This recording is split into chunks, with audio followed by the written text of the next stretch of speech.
जहाँ पौधों से निकलते हैं खून के आंसू, जहाँ पौधों से निकलते हैं खून के आंसू, वहाँ इंसान रहते हैं, उसे कश्मीर कहते हैं। Honorable guests, respectable teachers, and my dear fellows, Assalamu alaikum wa rahmatullahi wa barakatuh. Wa alaikum assalam wa rahmatullahi. It's my honor to express my sentiments about this issue, which is the youth trap for the world. Firstly, I just want to say that Jammu and Kashmir is a part of Pakistan, in blood, in flesh, in culture, in history, in geography, in every way, and in boundaries as stewards. We are judiciously destroyed by sentiments for Kashmir and the renewing struggle of its inhabitants. We must celebrate on the struggle for the right of self-determination.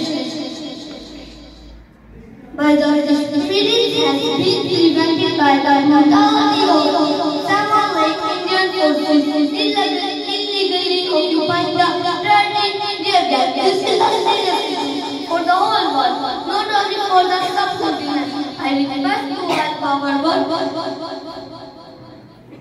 to play their role to solve this highly problem. Thanks. Assalamu alaikum wa rahmatullahi wa barakatuh.